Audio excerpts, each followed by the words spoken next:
muri foto nziza cyane, muri foto studio. Hano umugabo muri kubona n'umugabo witwa Fabrice akorera mu karere ka Ruhango rwose neza imbere ya banki ya Dutera Imbere. Muri kubona ko muri So Fresh ibintu bimeze neza cyane. Noneho rero tugiye kwinjiramo ibintu tubagira gute, tubabwira ati ibintu neza. Niba ukeneye ifoto imeze neza byatari, ufite ubukwe, ufite ahantu hose habaye ibirori, turakubwiye ngo nyaruka dukore ikirori ubundi tugutwikire ifoto, wibuke ko ari cyo kintu cya mbere cyiza ku munsi w'ubukwe kitejya kibagirana. Ubwo rero niba nawe waragize gute, warakoresheje ikirori, ujye urebe amafoto yawe. Niba utarakoresha ikirori, turavuye ngo nyaruka muri So Fresh tugukorera iki, amafoto. Telefone yacu 078 51 6 7 injire muri So Fresh.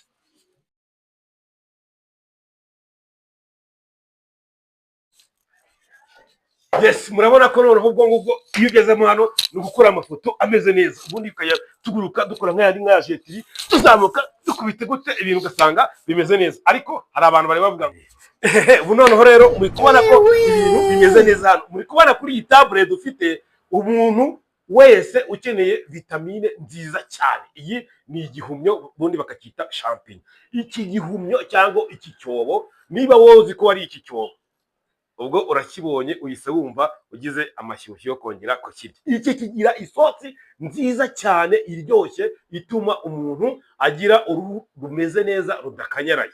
Niba rero uri umuryi w'iyi nyama, iyi nyama igira vitamine nziza cyane. Urabona ko ahangaha iyi ni inyama, iyi nyama imeze neza.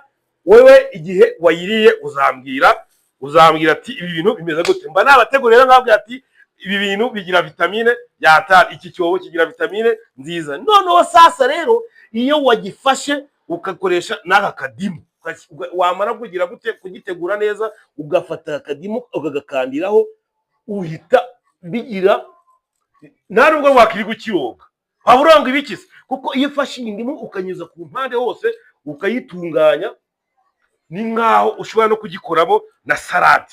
Hanyuma salade yacyo mama woni yamu ni salama ni watari ibintu bibagiza gute bimeze neza. Noneho sasa rero indimu murayizi, abantu bakeneye kugira gute kugabanura ibinure bafite inda nini byatari, abantu baba bahuye n'igogora ritameze neza, ndababwira ati indimu ni nziza byatari. Indimu igabanya ibinure, indimu ivamo imiti myinshi.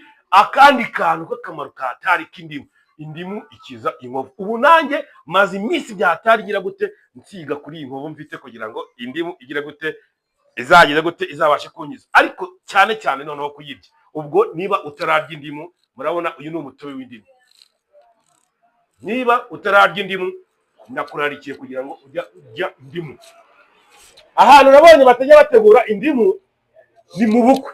Mu bukwe abantu bose iyo bakoresheje ubukwe ntago bajya bagira gute bajya bategura indimu. Ariko ni byiza bajye bafata utudimu badutegure gutya, batumanyure. Ndimo ndabigisha utudimu, kuko biriya biryo mwaduhaye mu bukwe haba harimo inyama, ibintu byose bigize gute, mujye mutegura n'utudimu ku ruhande, abantu bahe bagire gute babashe kurya akadimu, ubundi batahe bamerewe neza nta kibazo bagize gute. Indimu rero nicyo kintu twari duhereyeho uyu munsi, aho ngarukiye kuri Mwamini TV. Nyirango nkubwire ngo niba utarakora subscribe, nyaruka ukore subscribe kuri Mwamini TV. Ejo tuzavuga imbuto zose ngiye kubavirimuzi, mwabonye ko mbagira no muri Edeni. Ngewe ubundi mama ya ibintu byose ni kuri Mwamini TV. Bye bye.